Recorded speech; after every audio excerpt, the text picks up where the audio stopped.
O... Oi, cidadãos brasileiros, oi, senhores ministros do Supremo, né? Ou Vossa Excelência do Supremo. Eu vi aqui o vídeo do Paulo Filósofo, existe uma diferença entre eu e ele aqui agora, eu vou falar talvez sobre a minha diferença sobre ele, vou falar aqui sobre as questões. Os senhores passaram anos estudando para conseguir o cargo da Vossa Excelência, né? E aí existe uma população brasileira fora da democracia, fora dos princípios democráticos, até a classe média alta, não sabe como argumentar, não sabe falar, não sabe se impor, vai lá, cria um grito do seu subconsciente de como ele fica, então, minha vida está cheia de problema, a STF está fazendo isso, vamos somar as duas coisas, vamos tomar uma ação. O quê? Eu estou dando um exemplo aqui, qual que é a ação deles. E aí a questão é o seguinte, a partir do momento que a população brasileira está fora da democracia, não sabe o que é democracia, né? A população brasileira vai tomar medidas erradas. E como eu sou cristão, eu aprendi dentro da Bíblia que o mais forte deve orientar o mais fraco, o mais forte deve ensinar o mais fraco. E eu não sei se é da parte dos senhores do Supremo, né? Mas aí que tem a questão, será que os senhores saindo da posição de mestres e se tornar irmão dos mais fracos, será que os mais fracos vão entender isso ou vão ficar com mais raiva de vocês, né? Mas o certo é o seguinte, olha, pessoal, vocês não podem fazer o que vocês estão fazendo, vocês não podem falar do jeito que vocês estão falando, vocês não estão argumentando as questões, e nem democratizando as questões, vocês simplesmente estão destilando ódio contra vocês mesmos, contra nós, contra a sociedade, contra a nação, contra a Federação Brasileira, né?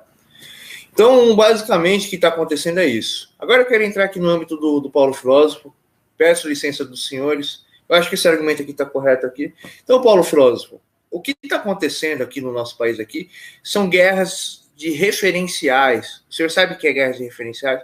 O senhor estudou matemática? Eu estudei matemática e utilizo matemática para falar e para pensar, né? Então, a partir do momento que existem referências, existem objetivos, e a pessoa não consegue entender a referência e o objetivo do outro, e julga a pessoa pela base do quê? Eu sou o ponto A, existe o ponto B, que é a minha referência, eu quero nele, mas existe o ponto C, que está passando aqui, eu não consigo identificar o ponto C, porque eu só quero encontrar o ponto B. Então, essa pessoa vai querer eliminar esse ponto C, né, Paulo Filósofo? E aí é o seguinte, por exemplo, o senhor estudou Karl Marx, o senhor leu Karl Marx, o senhor acredita em Karl Marx, mas o senhor não sabe aonde que o Karl Marx se aplica. Qual é a base do Karl Marx? O Karl Marx é um estudo, o Karl Marx é uma referência, o Karl Marx é um indivíduo que ele, como posso dizer para você, ele deixou as ferramentas, e aí uma coisa é a teoria, etc. E a pessoa tem que sair da teoria e ir na prática. Se ela não entrar na prática, ela não tem experiência, ela não sabe utilizar Karl Marx na experiência, ela não sabe utilizar Marx na realidade. E Karl Marx em si, ele odiava a Deus, mas sobre a questão da má-valia, essas coisas, de ver o ponto de vista da outra pessoa e todas as questões em volta do ponto de vista da outra pessoa, o Manifesto Comunista, ele fala sobre o amor, sobre o respeito, sobre que o capitalismo ele vai criar uma visão onde que o empregado trabalhar até morrer não é importante, mas sim de que a mercadoria deve ser gerada pelo empregado, e existe essa discussão. Então, Paulo Filósofo,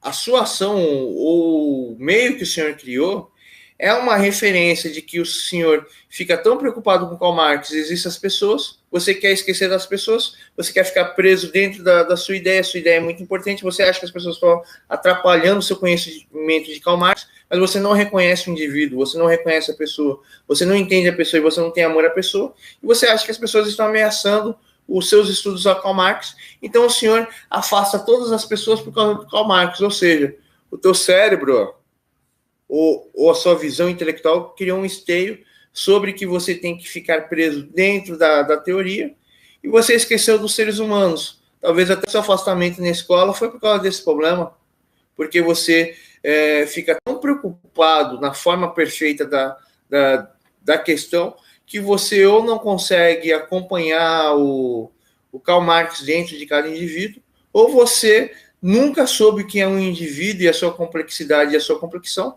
E o filósofo e todo o intelectual e o próprio Karl Marx, ele não estava discutindo a ideia, ele estava discutindo as questões dos indivíduos e criou uma ideia para solucionar aquela questão. E a filosofia é o questionamento de múltiplas ideias para tentar solucionar a questão complexa e infinita que é a ação, o comportamento, o entendimento do ser humano, e todo ser humano é infinito. Até na ação mais tosca, ou mais ignorante, ou mais errada, esse ser humano ele tem uma expressão em uma vida, e a prova disso é, se o ser humano ele não fosse vivo, ele não conseguiria lidar, por exemplo, tem uma cadeira ali, onde eu estava pensando que vai atrapalhar, tem uma outra cadeira aqui, tem os lixos aqui, tem um vinho aqui, e existe essa configuração. Eu vou olhar, eu vou analisar, eu vou interpretar essa configuração e vou agir com ela. Ou até mesmo, o Cherokee estava morrendo de depressão. Eu estou brincando com ele para ver se ele sai da depressão. Hoje ele foi e me acordou. Ou seja, um animal é vivo, ele tem uma vida. Eu consigo entender algumas coisas que ele fala porque ele é deficiente. Eu ensinei ele virar para mim, relatar o que está acontecendo na vida dele. Ele demonstrou que ele tem inteligência porque ele é deficiente, ele é aleijado, ele tem derrame, ele não anda, ele se arrasta, é epilético. Esse animal aqui, não sei como que ele está vivo até hoje. E por causa de todas as deficiências dele, ele não consegue ser um cachorro. Então eu ensinei ele a usar a questão verbal para ele sinalizar o que ele está sentindo, o que ele está passando, o que ele precisa. E eu e a minha mãe tem que tomar as ações. Tanto que a minha mãe quer matar ele, que ele fica dizendo que ele agora que ele tá velhinho, ele não fica mais, mas ele chegava a isso e ele chegava a deitar no colo da minha mãe, eu chegava a deitar no meu colo pedindo as coisas pra gente igual uma criança. Então, o ser humano, o indivíduo, ele é um ser vivo que está avaliando todas as coisas e tomando atitudes, mas às vezes esse indivíduo não tem consciência e infelizmente a sociedade humana não tem consciência sobre a consciência do indivíduo e como a consciência desse indivíduo anda. Eu tenho a minha tese baseada no meu povo judeu. Você não tem nada contra o povo judeu, né? Com o meu povo judeu, e a minha tese explica toda a vida do indivíduo, e eu consigo dissertar, eu consigo invadir, e eu consigo ler a mente de todas as pessoas. E toda vez quando eu, judeu, me sinto ameaçado por um não-judeu, todo o meu subconsciente, que é treinado a ler a mente da pessoa, começa a ver tudo que a mente da pessoa faz, e eu, o judeu, começo a expressar o subconsciente, o consciente e toda a configuração da mente humana, né? E voltando à questão aqui, então a filosofia, Paulo Filósofo, não é você ficar, a semântica da filosofia, ela representa assim. Não, a filosofia ela é feita para explicar, para entender e para resolver. Mas quando a filosofia ela está morta, a pessoa ela só fica presa em uma, como fala, na ideia da filosofia. Esquece para que ela serve e acaba não desenvolvendo. Não adianta nada o senhor estudar filosofia se o senhor não entendeu qual é o princípio harmônico e o conceito inicial da filosofia e não utilizar ela para explicar a sua vida. O senhor pode ser um filósofo morto intelectualmente, e eu sou um filósofo vivo que não fiz faculdade. Eu fiz o quê? Eu peguei a bolsa lá e não consegui fazer faculdade porque não tinha dinheiro nem para comer, Paulo Filósofo, né? Porque o meu pai me abandonou. E pior de tudo, ontem eu fui comprar acho que era uma água de copinha, era R$15, os lanches eram R$300 num lugar. Eu fiquei horrorizado. Aí eu entrei no estabelecimento, eu falei, olha que legal, eu vi um nordestino e vi um negro. Eles estavam muito bem vestidos, mas o nordestino e o negro eram empregados. A maioria das pessoas que estavam comendo eram todas brancas e tal. E o pior de tudo, eu esqueci, os brancos que estavam lá comendo, todos pareciam com meu pai. Eu até esqueci que eu tinha pai branco. Eu falava assim, não, o sem terra tem que pegar metralhadora assim, quando vem um cara branco com um boi de 100 milhões de reais, passar metralhadora no boi. Ou seja, a sua filosofia de Karl Marx, não a sua, mas do pessoal esquerdista é o discurso de ódio. Eu me senti odioso, me senti ódio daquelas pessoas brancas dentro daquele restaurante de ricos, né? E lá entre os brancos, metade deles eram, você via a raiz ou muçulmana ou a raiz negra neles, mas eles, não, a gente é branco. E o único negro que entrou lá foi eu, né? Mas lá todos tratam bem, ainda bem. Quando você entra num lugar muito rico, os caras não agem com distinção. Mas quando você entra num... Eu já entrei em 2 lugares pobres esses meses aqui. Um moço branquinho gay implicou comigo, mas como fala, o pessoal olha assim pra mim assim, né? E quando eu ando, o chão até treme. Ele, ai meu Deus, como é que eu posso mirar esse negro aqui que ele vai me matar porque ele tem cara de assassino? E antes de ontem eu fui lá no Parque Antártica, lá uma mulher branca, eu falei assim, então senhora, eu com meu dinheiro não posso comprar sua mercadoria? Não.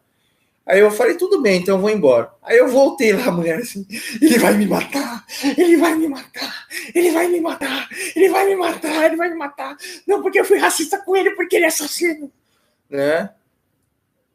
E, tipo, infelizmente, eu não me encaixo nem no estereótipo do branco, nem no estereótipo do negro.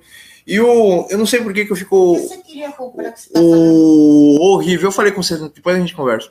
Eu falei com você no telefone. E aí, tipo, eu pareço, como fala, aqueles bichos de mistura monstruosa, né? E infelizmente, o Karl Marx na ideologia não serve, cara. A pessoa está totalmente esgotada e cheia de ódio, e ainda fica escutando Karl Marx sobre guerra de classe, sobre branco e negro. Não dá certo. Falou aí para vocês, pessoal. Espera um pouco, ainda tô